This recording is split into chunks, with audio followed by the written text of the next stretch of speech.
आज आपण बनवणार आहोत कुकरमधली पोपटी. कारण काही काही लोकांकडे तेवढीशी पुरेशी जमीन नसते किंवा तेवढा वेळ नसतो, झटपट बनवायची असते, तर आपण कुकरमध्ये सुद्धा ही पोपटी बनवू शकतो. तर आज त्याचीच रेसिपी आहे.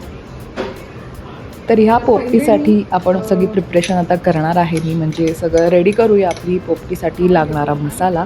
तर आलं, लसूण आणि कोथिंबीरची छान पेस्ट करून मी घेतलेली आहे आणि हा मसाला मी एका बाउलमध्ये तयार करून घेते, कारण ना मला व्हेजसुद्धा बनवायचं होतं, म्हणजे व्हेजचीसुद्धा पोपटी बनवायची होती आणि मला ना जो मसाला छान बनतो तो मला शेंगांनासुद्धा लावायचा होता, कारण छान लागतो. ॲक्च्युली पोपटी ऑथेंटिक पोपटीमध्ये ना शेंगांना मसाला लावला जात नाही, फक्त मीठ टाकलं जातं, पण मला थोडंसं टेस्टसाठी तो लावायचा आहे. सो इथे मी 200 ग्रॅम दही घेतलेलं आहे. सो मला फक्त त्यातला अर्धच हवं आहे, म्हणजे मी 100 ग्रॅम घेणार आहे दही, 100 ग्रॅम किंवा त्याच्यापेक्षा थोडंसं जास्त.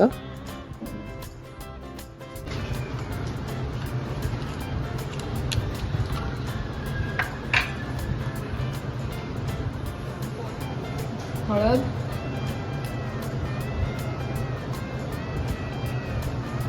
गरम मसाला, लाल तिखट मसाला आहे हा,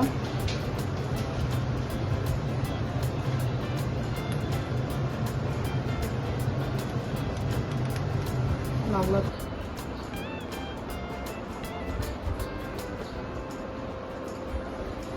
मीठ थोडंसंच टाकायचं आहे, कारण आपण जो मसाला तंदुरीचा हा जो मसाला आपण यूज करणार आहोत त्याच्यामध्ये ऑलरेडी मीठ असतं, पण अळणी नको व्हायला म्हणून मी थोडंसं मीठ टाकलंय. आणि हा मसाला त्याच्यामध्ये सगळं आहे. तुम्ही साधा मसाला पण कोणता जो तुम्हाला आवडतो, तंदुरी मसाला, तो यूज करू शकता. मी इथे सुहानाचा वापरते. तरी सुद्धा मी अर्ध्या लिंबाची अर्धी गाठ असा रस टाकते आणि सगळं मिक्स करून घेऊया.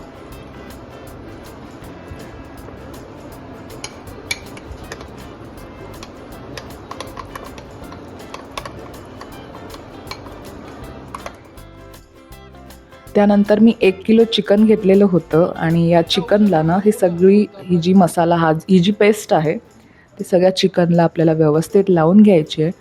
आणि मी जवळपास चिकन 15 मिनटं मॅरिनेट करायला ठेवलं होतं. ॲक्च्युली जेवढं चांगलं टाईम तुम्ही ठेवणार, जेवढं जास्त चिकन तुम्ही ठेवणार तेवढं छान मॅरिनेट होतं, पण मला घाई होती म्हणून मी 15 मिनटं ठेवलेलं होतं मॅरिनेट करण्यासाठी.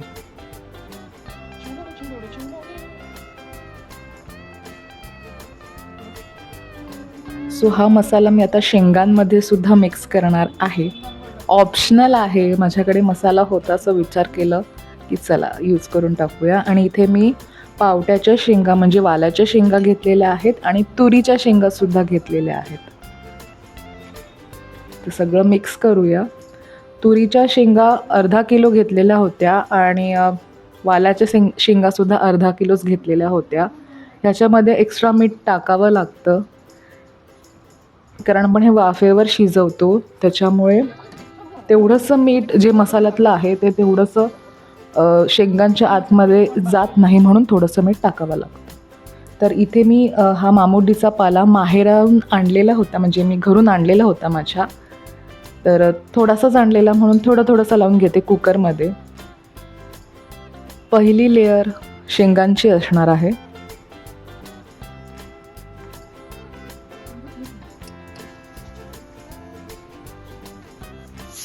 आता फॉईल पेपरमध्ये चिकन मस्त रॅप करून घेते.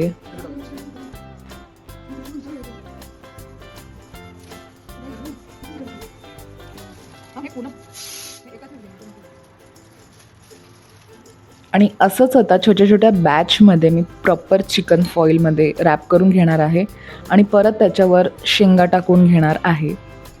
या मी थोड्याशा शेंगा आधी यूज केलेल्या होत्या, नंतर परत एकदा डबल प्रोसेस केलेली होती मी, की परत शेंगा घ्या, परत मसाला वगैरे मॅरिनेट करायच्या. सो ही लास्ट लेअर होती. आणि आता मी अंडीसुद्धा यूज करणार आहे त्याच्यावर, कारण चिकन आहे तर अंडीसुद्धा पाहिजेत तर मजा येते.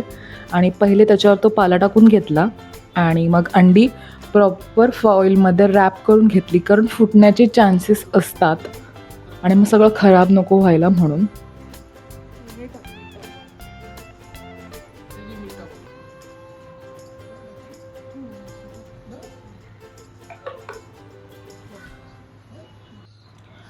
त्याआधी मी त्याच्यावर पहिले पाला टाकून घेतला, पुन्हा एकदा थोडंसं मीठ टाकलं होतं वरून आणि मग अंडी टाकून म्हणजे सगळं ठेवून घेते प्रॉपर. थोडंसं चिकनसुद्धा उरलेलं होतं, सो ते सुद्धा फॉईलमध्ये रॅप केलं आणि ते सुद्धा व्यवस्थित सेट करून घेतलं आणि पुन्हा एकदा त्याच्यावर शेंगा जातील, कारण व्यवस्थित बॅलन्स होण्यासाठी मी हे करते. किंवा तुम्हाला जसं आवडतं तसं तुम्ही करू शकता. तुमच्याकडे पोपटी कशी बनवतात हे सुद्धा मला नक्की कमेंटमध्ये सांगा. किंवा तुम्हाला कुकरची पोपटी आवडते का हे सुद्धा मला नक्की कमेंटमध्ये सांगा. सो प्रॉपर सगळं झालेलं आहे, म्हणजे वरती शेंगासुद्धा मी टाकलेल्या आहेत आणि हा थोडासा पाला राहिलेला होता तो सुद्धा मी वरती टाकून घेतला आणि त्याच्यामध्ये सुद्धा मी मीठ टाकून घेणारच आहे, कारण आपला जो पाला आहे तो सुद्धा थोडंसं मीठ खाऊन टाकतो ना म्हणून. आता कुकर मस्त बंद केला आणि जवळजवळ 5 ते 6 शिट्ट्या काढून घ्यायच्या आहेत. तर इथे ना मी एकदा कुकरमध्ये ओपन केलेला होता आणि मग त्याच्यानंतर सगळ्या शेंगा एकत्र केल्या आणि सगळं जे चिकन वगैरे होतं ते वरती ठेवलेलं होतं आणि मग पुन्हा एकदा झाकण लावलं आणि 2 शिट्ट्या काढल्या, म्हणजे टोटल 6 शिट्ट्या मी काढून घेतलेल्या होत्या. आणि इथे मस्त आपली पोपटी रेडी झालेली आहे. सो पहिल्या मी शेंगा वेगळ्या ठेवल्या आणि पहिले मी चिकन काढून दाखवते.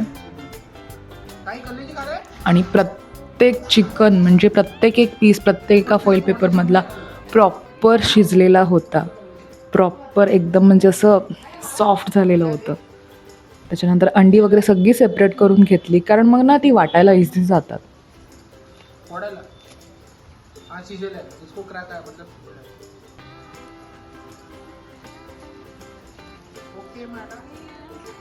शेंगासुद्धा प्रॉपर शिजलेल्या होत्या आणि मीठसुद्धा व्यवस्थित पडलेलं होतं. सो सगळं एकदम मिक्स केलं, कारण तुरीच्या शेंगा आणि वालाच्या शेंगासुद्धा आहेत. सगळं मिक्स केलं आणि सगळ्यांना मस्त मस्त वाटून घेतलं. आणि हे बघा चिकन तुम्हाला दाखवते किती छान सगळं शिजलेलं होतं आणि मस्त मग पोपटी एन्जॉय केली. त्यासोबत वेगळ्या दुसऱ्या पण गोष्टी होत्या, म्हणजे पावभाजीसुद्धा होती आणि मस्त पोपटी एन्जॉय केली. सगळ्यांना पोपटी खूप जास्त आवडली. तर तुम्हीसुद्धा नक्की ट्राय करून बघा आणि मलासुद्धा सांगा तुम्ही पोपटी कशी बनवता. तर thank you so much for watching. Bye.